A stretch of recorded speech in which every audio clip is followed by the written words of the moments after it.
وزیر محمد صادق 1919 میں ضلع کھرمنگ بلتستان کے مردم خیز گاؤں پرکتا میں پیدا ہوئے، جو آج کل مہدی آباد کے نام سے جانا جاتا ہے۔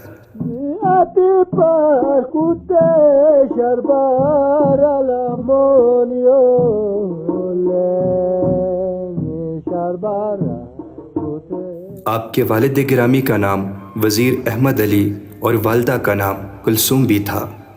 وزیر محمد صادق بچپن سے ہی انتہائی ذہین و فطین اور حاضر دماغ تھے۔ اس وقت اگرچہ آپ صرف 9ویں جماعت پاس تھے، مگر بے پناہ خداداد صلاحیتوں کے مالک تھے۔ آپ ڈوگرا دور میں محکمہ تعلیم سے منسلک ہو گئے۔ کئی سال ضلع شگر کے موضع تسر میں بحیثیت استاد خدمات انجام دیتے رہے، لیکن بہت جلد ہی اس وقت کے تعلیمی نظام سے دل برداشتہ ہو کر 1941 میں مستعفی ہو گئے اور شملہ جانے والے چند دوست اور ڈوگرا سپاہیوں کے ہمراہ براستہ دیوسائی کشمیر کی طرف روانہ ہوئے اور شملہ جا پہنچے۔ وہ یہاں سے جناب چلے گئے کشمیر، شملہ میں جناب علی اس وقت یہ دوسری جنگ عظیم چل رہی تھی، تو انگریزوں کو جناب علی فوجی بھرتی کے لیے جوان کی ضرورت تھی، تو وہ بمبئی گئے۔ بمبئی جا کر جناب علی وہ انڈین برٹش آرمی میں بھرتی ہو گئے۔ برٹش انڈین نیوی میں بھرتی ہونے کے چند دن بعد وزیر محمد صادق کی ملاقات بمبئی میں حاجی محمد ابراہیم سرمکی سے ہوئی۔ پردیس کی یہ ملاقات اور قربت آگے جا کر گہری دوستی میں بدل گئی، جسے دونوں نے آخری لمحات تک نبھایا۔ حاجی محمد ابراہیم سرمکی آج بھی 119 سال کی عمر میں بقید حیات ہیں، اور آپ بمبئی کے احوال کچھ اس طرح بیان کرتے ہیں۔ زندگی بنائی کافی بمبئی نو یا ہوا مرسی مسالہ، بہت بڑا آدمی تھا وہ۔ میں اور وزیر محمد صادق بمبئی میں تقریباً 5 سال ساتھ رہے۔ ہماری پہلی ملاقات بھی بمبئی میں ہی ہوئی تھی۔ اس سے پہلے ہم ایک دوسرے کو نہیں جانتے تھے۔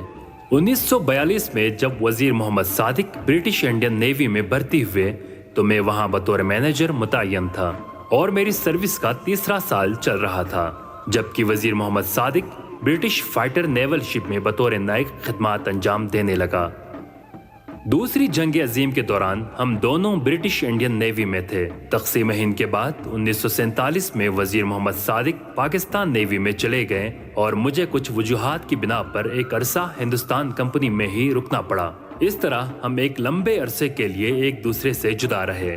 بمبئی کے 5 سال کے زمانے میں وزیر محمد صادق کو میں نے دن رات محنت اور لگن سے اپنی ذمہ داریوں کو نبھاتے ہوئے دیکھا۔ وہ کام سے کبھی تھکتے نہیں تھے۔ انہی خوبیوں کی بدولت وہ برٹش انڈین نیوی میں بہت مقبول تھے، اور افسر والا حکام اکثر ان سے دفاعی سرگرمیوں کی تفصیلات سنتے تھے۔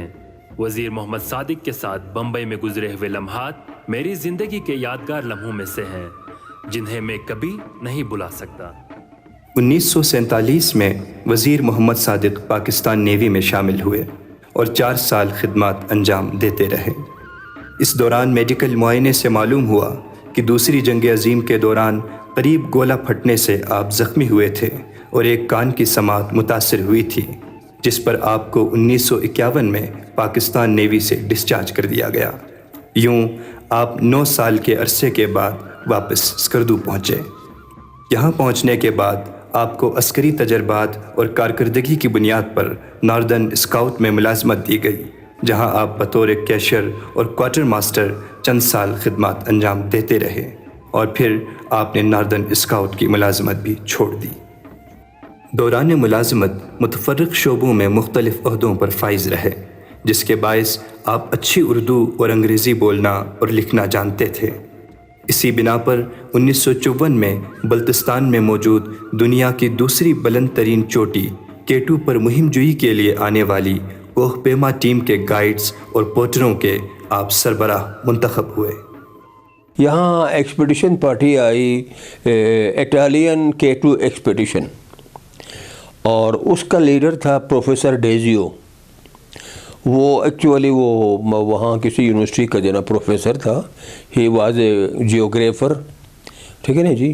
تو یہ بہت بڑا ہسٹری میں اس جیسا بڑا ایکسپیڈیشن ابھی بھی نہیں آیا ہے کبھی۔ تو ان کے جناب عالی تقریباً شاید 10-15 ممبر تھے، اور انہوں نے ان کا سامان زیادہ اور سارا یہیں سے اسکردو سے ہی جناب علی یہ پورٹر نے اٹھا کے لے جانا تھا K2 تک، یہیں سے اسکردو سے، روڈ کچھ بھی نہیں تھا۔ تو ان کو تقریباً جناب علی مختلف گروپ میں 700 پورٹر انگیج کرنے پڑے۔ اب ان 700 آدمیوں کو جناب ایک پوری بریگیڈ کو سنبھالنے کے لیے ایک بڑا تیز ترار اور ایکٹیو آدمی چاہیے تھا۔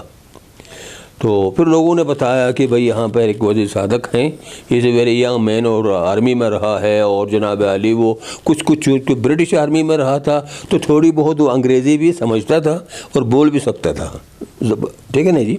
تو وہ ان کے کام کے لیے بڑا فٹ تھا، وہ تو فٹ تھا۔ پھر ان کو انگیج کیا۔ اس کی تصویریں تو آپ لوگوں نے دیکھی ہوں گی، وہ مووی بھی K2 میں، ٹھیک ہے نا جی، وہ وہی کہانی ہے۔ تو وہاں سے جناب علی انہوں نے لے گیا ان کو، اور K2 بیس کیمپ پر خیریت سے پہنچ گئے۔ اور پھر جناب علی ان کا کچھ آپس میں کرائسس بھی ہوا اٹالین ممبر کے درمیان، اس کی وجہ سے اس کو 4تھ کیمپ تک جانا پڑا، کسی ایمرجنسی کے اس میں۔ حالانکہ یہ پورٹر سردار کا کام نہیں ہوتا ہے کہ وہ کلائمبنگ میں جائے، ٹھیک ہے نا جی۔ تو وہ جناب علی کے 4تھ کیمپ تک وہ گئے عام حالات میں۔ تو یہ بڑی ہمت کی بات ہے۔ پھر وہ بٹالین اس سے بڑے خوش ہو گئے کہ بھئی یہ دیکھو، یہ ایک عام حالت میں اس جگہ پہنچا ہے جہاں ہم اتنے ایکوپمنٹ کے ساتھ، ٹریننگ کے ساتھ مشکل سے پہنچ جاتے ہیں۔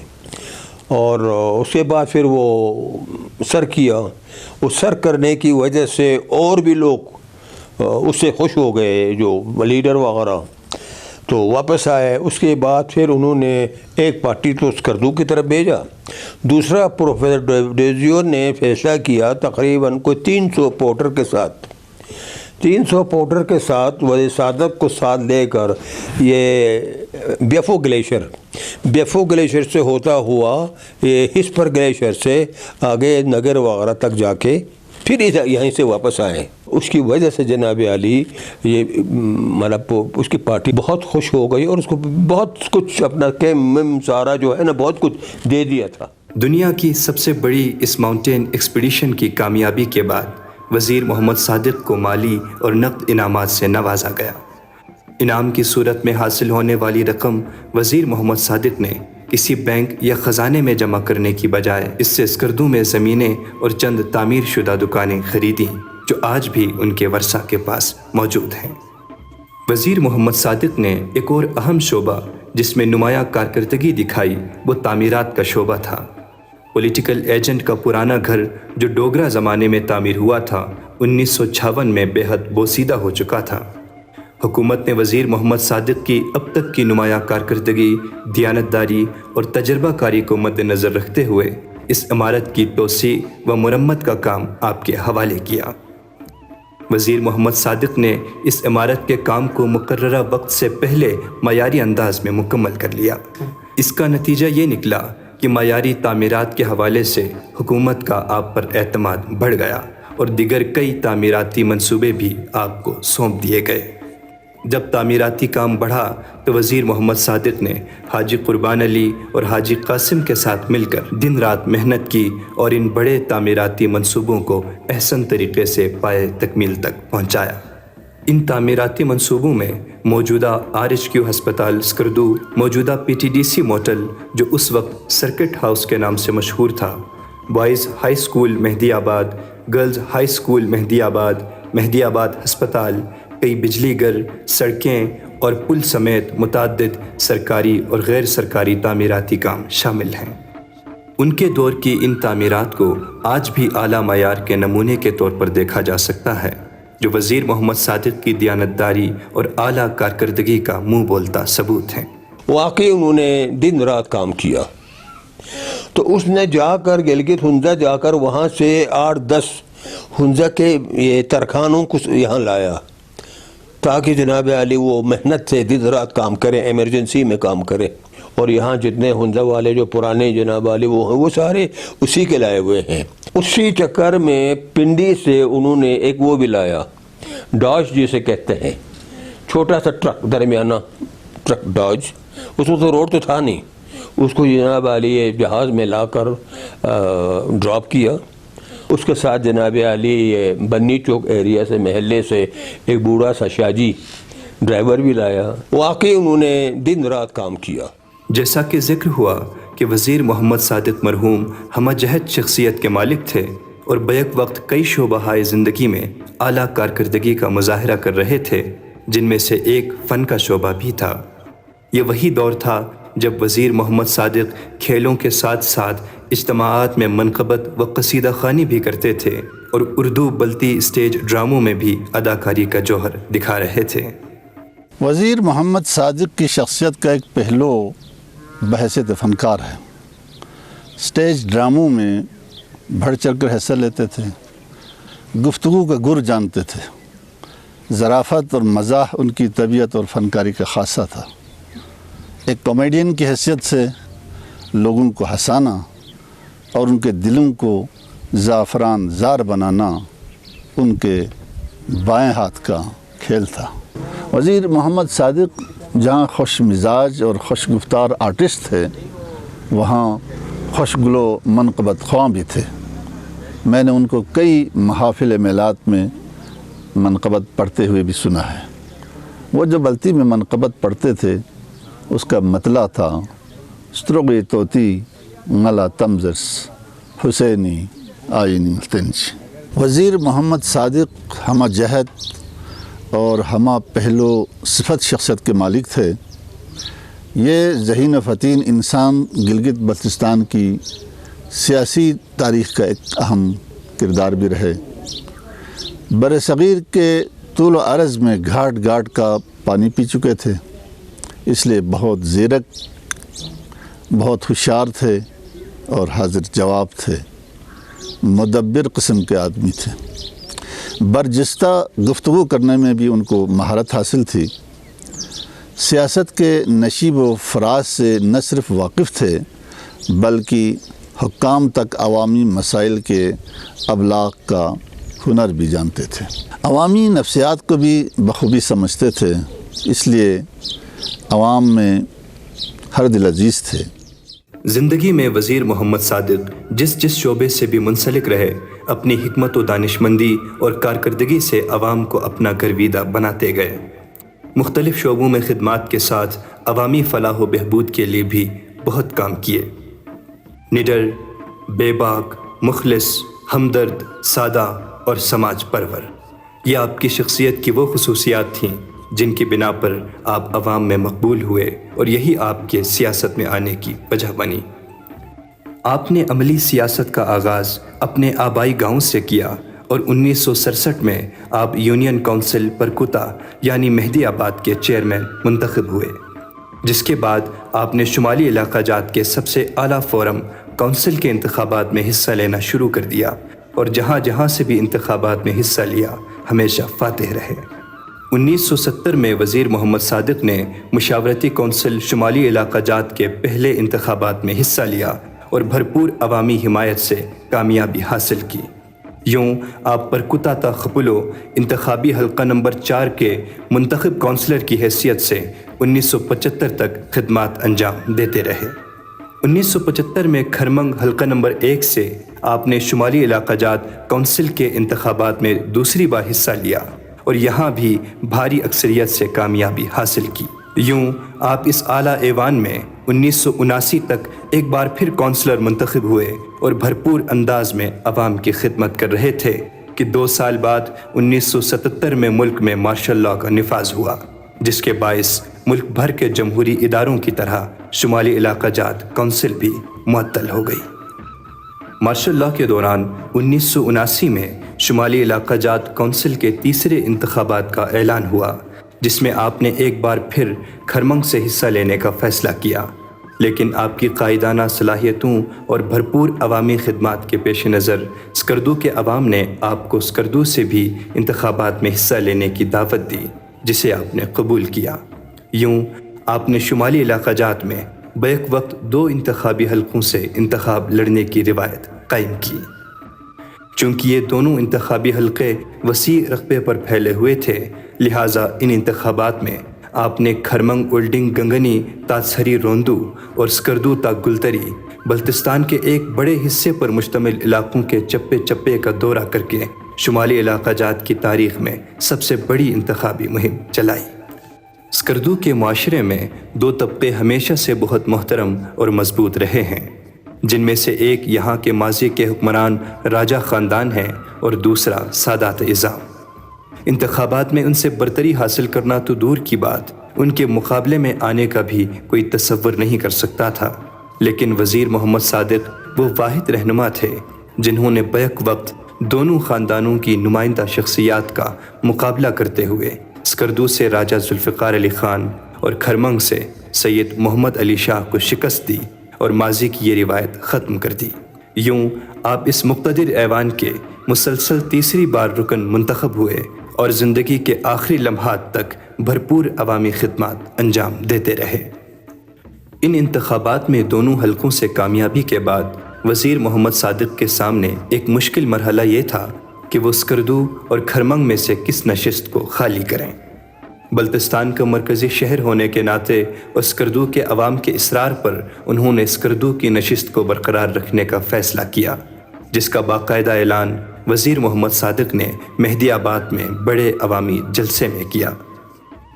وزیر محمد صادق حقیقی معنوں میں عوامی لیڈر تھے اور عوامی مسائل کے حل کی جدوجہد میں انہوں نے اپنی زندگی وقف کر رکھی تھی۔ ذوالفقار علی بھٹو کی عوام دوستی اور بے باک قیادت سے وہ بے حد متاثر تھے، جس کے بلبوتے پر وہ بھٹو صاحب کو اپنا سیاسی قائد و رہنما مانتے تھے۔ وزیر محمد صادق اور ذوالفقار علی بھٹو ہم مزاج بھی تھے اور ان دونوں میں بہت حوالوں سے مماثلت پائی جاتی ہے۔ بھٹو کی اپنی ایک کرزمیٹک پرسنالٹی تھی، اس کی جھلک ہمیں گلگت بلتستان کے اگر رہنماؤں کی اگر ہم بات کریں تو وزیر صادق میں جو ہے یہ دیکھی جا سکتی ہے۔ دونوں جو ہے عوامی مسائل کے حل کے لیے اپنے دل میں تڑپ رکھتے تھے، بہت زیادہ جو ہے عوامی مسائل کے حل کے لیے وہ جدوجہد کرتے تھے۔ وزیر محمد صادق نے ذوالفقار علی بھٹو کو ان کے دورے گلگت بلتستان سے قبل انہوں نے رابطہ کیا، مختلف مسائل کے حل کے حوالے سے انہوں نے خطوط لکھے، اور بعد میں جب ذوالفقار علی بھٹو گلگت بلتستان تشریف لائے اپنے دورے پہ تو ان کی ملاقات ہوئی، تو اس ملاقات کے نتیجے میں یہ ایک دوسرے سے اور قریب آئے، اور ان کی قربت کا یہ نتیجہ نکلا کہ گلگت بلتستان کے اہم مسائل جو ہے وہ پرائم منسٹر کو سمجھنے اور سمجھانے میں بھی مدد ملی اور ان کے حل میں بھی یہ معاون ثابت ہوا۔ اور جب 1972 میں یہاں پیپلز پارٹی کی بنیاد رکھی جا رہی تھی، وزیر محمد صادق جو ہے پارٹی کے بانیوں میں شامل تھے۔ جو پہلا صدر ہے وہ سید محمد عسکری جو ہے پاکستان پیپلز پارٹی گلگت بلتستان کے پہلے صدر بنے، وزیر محمد صادق جو ہے اس کے جنرل سیکرٹری تھے۔ وزیر محمد صادق نے ایک ایسے حالات میں، ایک مشکل حالات میں کام شروع کیا جب یہاں پہ FCR کا نفاذ تھا۔ FCR ایک ایسا ظالمانہ قانون ہے، فرنٹیئر کرائمز ریگولیشن، جس کے تحت لوگوں کی تحریر کی آزادی، تقریر کی آزادی اور انجمن سازی کی آزادی جو ہے سلب ہوتی ہے۔ تو انہوں نے بہت بیک گراؤنڈ میں رہ کر یہاں سے خطوط انہوں نے مختلف حکمرانوں کو لکھے اور اس FCR کا خاتمہ کرانے میں انہوں نے جدوجہد کی۔ بعد میں ذوالفقار علی بھٹو جب یہاں 1974 میں دورے پہ آئے تو یادگار چوک کے اپنے جلسے میں انہوں نے FCR کے خاتمے کا اعلان کیا۔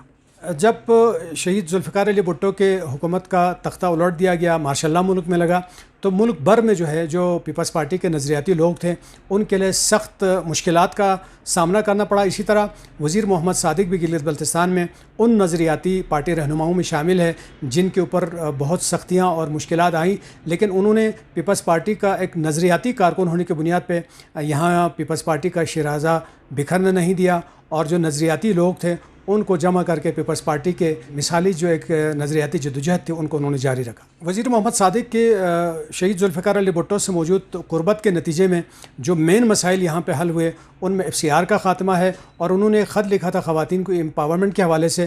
اس کے نتیجے میں یہاں پہ خواتین کے لیے سلائی اور دیگر ٹیکنیکل مشینیں یہاں پہ آئیں، کچھ اساتذہ کی پوسٹیں یہاں آئیں، اور سب سے بڑی بات اس دور میں جو ہے ان کے مطالبے پر گندم پر جو ہے لوگوں کو سبسڈی دی گئی، جس کا سلسلہ آج بھی جاری ہے۔ یہ حقیقت بھی ہماری تاریخ کا حصہ ہے کہ وزیر محمد صادق وزیر اعظم ذوالفقار علی بھٹو کے دورے شمالی علاقہ جات سے قبل بھی ان سے شناسا تھے اور مسلسل رابطے میں رہتے تھے۔ اسی دوران انہوں نے وزیر اعظم کو اپنے آبائی گاؤں پرکتا کے دورے کی دعوت دے رکھی تھی، جسے وزیر اعظم نے قبول کر لیا تھا۔ اپنے دورے پر جب وزیر اعظم ذوالفقار علی بھٹو بذریعہ ہیلی کاپٹر مہدی آباد پہنچے تو وہاں وزیر محمد صادق نے استقبالیہ لوگوں میں 2 افراد احمد حسین سرلنگ اور حسین پندہ کو ایسے کھڑے کیے تھے جو پلیٹوں میں باجرہ کے دانے لیے ہوئے تھے۔ بھٹو نے باجرہ کے دانے ہاتھ میں لے کر دریافت کیا کہ یہ کیا ہے، تو وزیر محمد صادق نے بتایا کہ یہی ہماری خوراک ہے، یہاں کے لوگ اسے کھاتے ہیں۔ بعد میں بھٹو نے دوران تقریر اس پر تبصرہ کرتے ہوئے کہا کہ آپ لوگوں کی خوراک دیکھ کر میرا کلیجہ منہ کو آتا ہے۔ میں یہاں کے عوام اور وزیر محمد صادق سے یہ وعدہ کرتا ہوں کہ رعایتی نرخ پر یعنی سبسڈی کے ساتھ گندم شمالی علاقہ جات کے گاؤں گاؤں پہنچا دوں گا۔ یہ سنتے ہی مہدی آباد کی فضا جیے بھٹو اور جیے صادق کے نعروں سے گونج اٹھی۔ 1972 میں پاکستان پیپلز پارٹی بلتستان کی مقامی قیادت اور عہدیداروں کے آپس میں اختلافات پیدا ہو گئے اور Pakistan Peoples Party Skardu office پر ایک ناخوشگوار واقعہ بھی پیش آیا، جس کے نتیجے میں معاملات بگڑنے لگے۔ تو اس نازک مرحلے پر وزیر محمد صادق نے دانش مندی کا ثبوت دیا اور دیگر رہنماؤں سے مل کر معاملات کو مزید خراب ہونے سے بچایا۔ یوں پیپلز پارٹی منتشر ہونے سے بچ گئی، جس کے نتیجے میں بھٹو کی نظروں میں آپ کی قدر و منزلت میں اور اضافہ ہوا۔ کیونکہ وزیر محمد صادق سیاست عوامی خدمت کی غرض سے کرتے تھے، لہٰذا انہوں نے کبھی پارٹی اور حکومتی عہدوں کی لالچ نہیں کی، جس سے پارٹی اور حکومتی اعلیٰ قیادت بھی واقف تھی، اور یہی وجہ ہے کہ ہر دور کی حکومت نے آپ کے پیش کردہ عوامی مطالبات کبھی رد نہیں کیے۔ وزیر محمد صادق بے باک عوامی لیڈر تھے۔ عوامی مسائل اجاگر کرتے ہوئے وہ خوف زدہ ہوتے تھے، نہ کسی کے دباؤ میں آتے تھے، بلکہ ہمیشہ دو ٹوک موقف اختیار کرتے تھے۔ مارشل لاء کے دنوں میں ایک بار مارشل لاء حکام کے سامنے زوردار انداز میں عوامی مسئلہ اٹھایا اور ڈٹ گئے تو مارشل لاء حکام نے بڑے تحکمانہ لہجے میں کہا، صادق شاید تم نہیں جانتے کہ مارشل لاء کیا چیز ہے، جس پر وزیر صادق نے بلا خوف و جھجک فوراً جواب دیا، جی ہاں میں جانتا ہوں کہ مارشل لاء کیا ہے، یہ اترائی سے آنے والا وہ بریک فیل ٹرک ہے جو سامنے آنے والی ہر شے کو کچل دیتا ہے۔ 1977 میں ملک میں مارشل لاء لگنے اور ذوالفقار علی بھٹو کی گرفتاری کے بعد مارشل لاء حکام ملک بھر میں بھٹو کے قریبی ساتھیوں کو پارٹی اور بھٹو کے نظریات سے دور رہنے کی تلقین کرنے لگے، جس پر ملکی سطح پر بہت سارے رہنما پس منظر میں چلے گئے۔ اسی دوران پیپلز پارٹی کو بلتستان سے ختم کرنے اور بھٹو کے چاہنے والوں کو پیچھے ہٹانے کی ذمہ داری ڈی ایم ایل اے کی جانب سے بریگیڈیئر شفیق کو دی گئی تھی۔ بریگیڈیئر شفیق نے وزیر محمد صادق کی رہائش گاہ پہ ہونے والی ایک ملاقات میں انہیں بھٹو سے لا تعلقی کا اظہار کرنے کو کہا، جس کا وزیر محمد صادق نے کچھ یوں جواب دیا، اب مائی باپ آپ ناراض مت ہو جاؤ، اگر آپ فوجیوں نے اس کو چھوڑ دیا تو ہم تو اس کی بیوی ہے، اگر آپ لوگوں نے اس کو مار دیا تو ہم اس کی بیوہ ہے، نکاح ثانی نہیں کرنا ہے۔ اب آپ سمجھ گئے نا اس نے کس طرح جواب دیا اس کو، یہ کہا تو بریگیڈیئر نے سمجھا بھائی یہ بندہ میرے قابو کا نہیں ہے۔ وزیر محمد صادق کے استقلال اور دلیری کا اندازہ انتخابات میں کامیاب ہونے کے بعد اور تقریب حلف برداری سے قبل گلگت میں رونما ہونے والے اس واقعے سے بخوبی لگایا جا سکتا ہے۔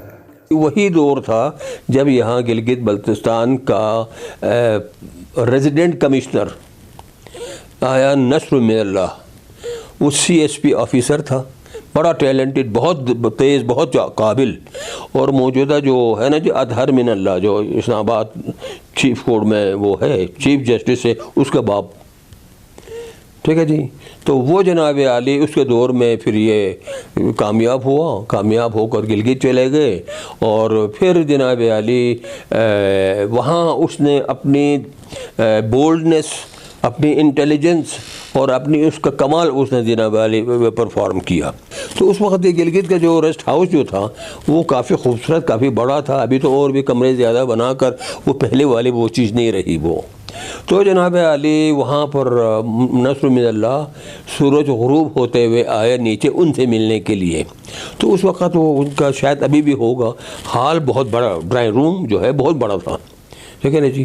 تو وہاں وہ ملے تو وہ نصر من اللہ کی کوشش یہ تھی کہ ان ممبروں کو ابھی سے ذہنی طور پر میں ٹریپ کر رکھ دوں، ٹھیک ہے نا جی، ٹریپ کر کے رکھ دوں تو ان کو یہ، تاکہ یہ لوگ زیادہ کوئی بولنے پر یا زیادہ گورنمنٹ پر دباؤ ڈالنے کا قابل ہی نہ ہو جائیں۔ تو بیچ میں وزیر صاحب نے کوئی بات کی، تو جب وزیر صاحب نے اس کی بات کاٹ کر بات کی تو اس نے ڈانٹ دیا وزیر صاحب کو، اور یہ کہا کہ جناب علی ون آئی ایم اسپیکنگ، ٹھیک ہے جی، یو شوڈ ناٹ یعنی کہ انٹرپٹ می، جب میں بات کر رہا ہوں تو تم لوگوں کو بیچ میں بولنے کا حق نہیں ہے۔ ان دنوں میری بھی پوسٹنگ گلگت میں تھی اصل میں۔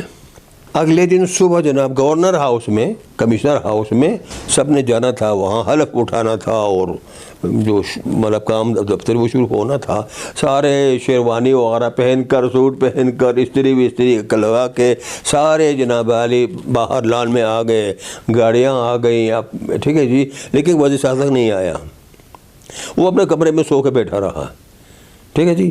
تو حاجی امام حسین وہ گیا، اس نے دروازہ کھٹکھٹایا اور جناب علی وزیر صاحب نے کہا بھائی کیا ہو گیا؟ بھائی ہم جا رہے ہیں، سب تیار ہو گئے، تم ابھی بھی کمبل میں بیٹھا ہوا ہو، لچھی بھی نہیں ہانسی، ہاں جی۔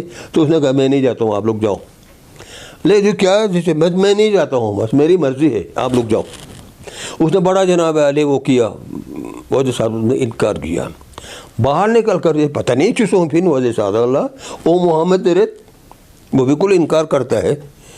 تو کوئی دوسرا پتہ نہیں راجہ خپلو تھا یا کوئی تھا، وہ آیا اس کے پاس، کہتے جی دو لگا چل جو اچھی بھی نہیں ہاں سی آیا گا ہمیں نہیں انتظار پہ، ہم اتنی دیر سے انتظار کر رہے ہیں آپ کا۔ اس نے کہا جی میں نے کہا حاجی صاحب کو میں نے جانا نہیں ہے، میری مرضی ہے، میں اس کا کوئی تنخواہ دار ملازم نہیں ہوں، میں جواب دہ ہوں صرف اپنے ووٹر کو جنہوں نے مجھے ووٹ دے کے بھیجا ہے، میں اس کے جناب وہ نہیں ہوں۔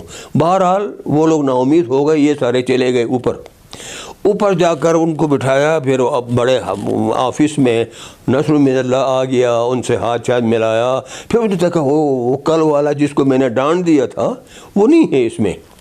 تو اس نے پوچھا جی وہ کیا نام ہے کل وہ جو پتلے سے سوکھے سے وہ اس نے کہا جی اس کا نام وزیر محمد صادق ہے۔ تو وہ نہیں ہے، کہتے وہ نہیں آیا جی۔ کیوں؟ تو ہمارے لوگوں نے بھی جناب علی اخلاقی جرت کی کمی ہے نا جی، پتہ نہیں جی کیوں نہیں آیا، ہم نے جناب علی کہا تھا یہ ہے وہ ہے۔ تو اس نے اپنے جو اسٹینوگرافر تھا، ظفر اس کا نام تھا، اس کو کہا کہ مجھے میری گاڑی بھیج دو اس کو فدا ڈرائیور کے ساتھ، اس کو بولو کہ نصر من اللہ نے بلایا ہے۔ ٹھیک ہے جناب، وہ گاڑی لے کے چلا گیا، ڈرائیور کا نام بھی مجھے پتہ ہے، وہ فدا حسین گلگت کا جوان سا لڑکا تھا۔ تو جناب علی وہ گیا، اس نے دروازہ کھٹکھٹایا اور پھر اس نے کھولا، بھائی کیا بات ہے؟ کہتے جی گاڑی بھیجا ہے، نصر من اللہ صاحب نے آپ کو بلایا ہے۔ تو اس نے کہا جی میں نے بہت گاڑی دیکھا ہوا ہے، یہ گاڑی میں نہیں آتا ہوں، میں نصر من اللہ کے باپ کا نوکر نہیں ہوں میں۔ ٹھیک ہے جی، وہ چلا گیا۔ وہ پھر اس نے جا کر جناب علی ظفر کو بولا، بھائی وہ تو بڑے غصے میں ہے۔ ظفر نے آ کر جناب میٹنگ شروع تو نہیں ہوئی تھی، بیٹھے گپے مار رہے تھے، اس کے کان میں کہا جی وہ اس نے انکار کیا ہے۔ تو نصر من اللہ نے سب کے سامنے کہا تم خود چلے جاؤ، تم خود چلے جاؤ۔ وہ بیٹے ایسا وقت تھا کہ ریزیڈنٹ کمشنر کا اسٹینوگرافر تو بڑی چیز تھا، چپڑاسی نائب قاصد کو بھی لوگ سلام کرتے تھے، ہمارے بڑے لوگ، ایسا وقت تھا وہ۔ ٹھیک ہے جی، تو ظفر خود اس گاڑی میں پھر گیا، تو اس کو جناب علی دروازہ کھٹکھٹایا، بڑے غصے میں اس نے کھولا۔ ٹھیک ہے جی، اس نے کہا جی میں ظفر ہوں، میں اس کا وہ ہوں، مجھے خود آپ کو لینے کے لیے بھیجا ہے۔ اس نے کہا تم اس کا ملازم ہے، نہ تو میرا ملازم ہے، نہ میں تمہارا ملازم ہوں، نہ میں اس کا ملازم ہوں، جاؤ بس، مجھے تنگ مت کرو، میں ابھی تھوڑی دیر میں نے گاڑی منگوایا ہے، میں ابھی واپس کر دوں جا رہا ہوں۔ تو وہ جناب علی کیا کرتا، وہ واپس آ کر کہا کان میں، ٹھیک ہے جی، کہا جی اس نے تو یہ باتیں کی، وہ اب اس کردو جانے والا ہے۔ تو نصر من اللہ نے کہا جی آپ لوگ ٹھیک ہے نہیں، میں ابھی آتا ہوں۔ خود آ گیا نصر من اللہ، جس نے کہا تھا ایک معمولی بات پر اس کو ڈانٹ دیا تھا، اسی وزیر صادق کے پاس وہ خود چلا آیا، دروازہ کھٹکھٹایا۔ اب اس کو تو نہیں پتا نصر من اللہ خود آیا ہے، اس نے نہیں کھولا، انہوں نے کہا بھائی تنگ مت کرو مجھے۔ بہرحال آخر کار وہ جو اب نصر من اللہ آ گیا، تو وہ جو بیرے شیرے جو ریسٹ ہاؤس کے تھے نا جی، وہ بھی تو ساتھ آ گئے، انہوں نے کہا جی کمشنر صاحب خود آئے ہیں۔ اس نے دروازہ کھولا، ٹھیک ہے جی، تو نصر اللہ کمرے کے اندر خود گھس گیا. اس نے کہا, اس کے گلے میں ہاتھ ڈال کر, یا کیوں ناراض ہوتے ہو یار, معمولی بات پر اس طرح جناب عالی. اس نے کہا معمولی بات نہیں ہے, آپ اور میں اکیلے ہوتے تو پھر میں برداشت کرتا, میں نے کوئی غلط بات کی ہے تو میں برداشت کرتا, میں نے کوئی غلط بات نہیں کی تھی, اور ان سب کے سامنے آپ نے مجھے شٹ اپ کہا. میں انگریزی سمجھنے والا آدمی ہوں, شٹ اپ کا کیا مطلب ہوتا ہے, میں نہیں آتا ہوں, آپ نے جو کرنا ہے کرو, اور میں ابھی جا رہا ہوں اس کر دوں, ٹھیک ہے جی. اور آپ کو یہ بھی معلوم ہونا چاہیے کہ میں لائن آف کنٹرول کا ایریا کا میں الیکٹڈ ممبر بھی ہوں. آپ کو میں بتاؤں گا کیا جناب علی وہ ہے. یہ کہا تو اس نے اس کے ساتھ پلنگ پر بیٹھ گیا, اس کو منایا, ایکسکیوز کیا. اس کے بعد جناب علی پھر وزیر صاحب نے کپڑے چینج کیے, اس کے ساتھ اوپر میٹنگ میں گیا, ٹھیک ہے نا جی. اس کے بعد وہ جانے تک, نصر اللہ کے ٹرانسفر ہو کے جانے تک اس نے جناب علی وزیر صاحب کا بہت احترام رکھا, اس کی ہر بات اس نے مان لی. تو یہ بہت بڑی بات ہے یہ واقعہ. ابھی بھی اب اتنی جمہوریت آئی ہے, لوگوں پر پیسہ آیا ہے, لوگوں نے ووٹ دیا ہے, ابھی بھی جناب علی ہمارے یہ جو ممبر لوگ ہیں, یہ جا کر جو ہمارے اس وقت جو چیف سیکرٹری ہے اس کے پاس اس طرح بات نہیں کر سکتا وہ, کہ وہ خود اس کے کمرے میں آ کر معافی مانگے, ٹھیک ہے نہیں جی.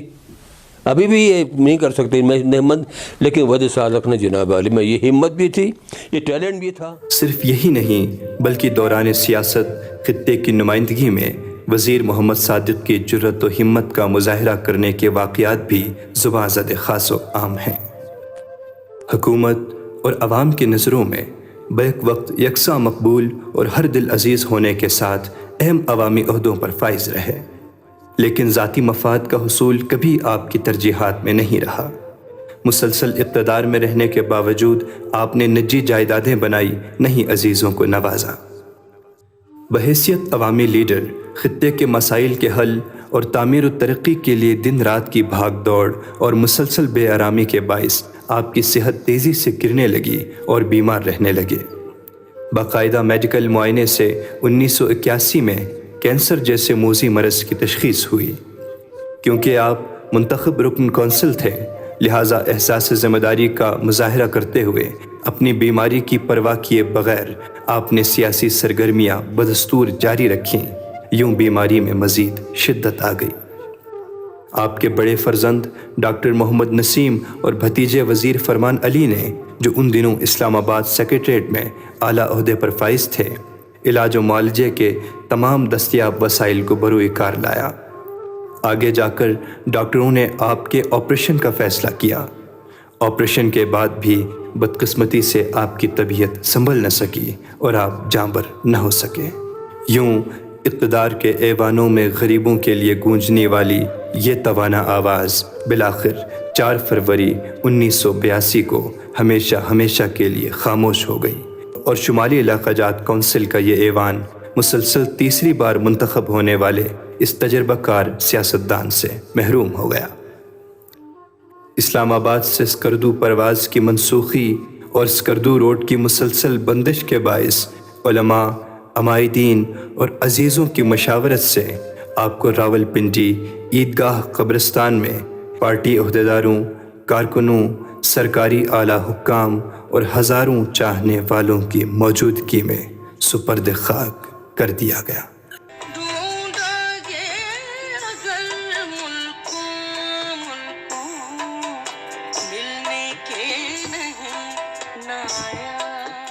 جی ہاں, ان کے انتقال سے نہ صرف گلگت بلتستان کا یہ ایوان ایک زیرک اور دوراندیش سیاستدان سے محروم ہوا, بلکہ اہلیان مہندی آباد سے مہربان سرکردہ اور ہمارے گھرانے سے ایک شفیق سرپرست کا سایہ چھن گیا. ان کی موت نے اہل بلتستان کو سیاسی طور پہ یتیم کر دیا. ہم اکثر بزرگوں سے سنتے ہیں کہ والد صاحب انتہائی خوشباش اور مزاج سے بھرپور طبیعت کے مالک تھے, لیکن میں نے اپنی زندگی میں انہیں بہت کم خوش دیکھا. شاید وہ اس خطے کے لیے اور بہت کچھ کرنا چاہتے تھے. غلطی یولنگ سنینچن گوپے یوسک وزیر صادق زرن مرگے مچھنگ مرسی خبدے یوسک وزیر صادق زرن دغلوک سٹھوپ لیگی تھلے خولی چھن یپی برو تھدکھونگ یقبل من می میں Yut Suk Wazir Sadiq Zaren Tukhna Khaki Jit O Mana Shargongi Kha Chok Twak Lene Shajdeong Iskal Kyun Se Nabgwe Yut Suk Wazir Sadiq Zaren Samche Sarang Thonna Argola Malta Sose Dokhluk Wala Sikse Nasning Shargong Latte Yut Suk Wazir Sadiq Zaren Zdikna Sarang Thonna Re Naam Khasman Yuli Sharbongi Kha Shukmo Kuri Snimpo Latse Yut Suk Wazir Sadiq Zaren Shukmo Kuri Snimpo Latse Yut Suk Wazir Sadiq Zaren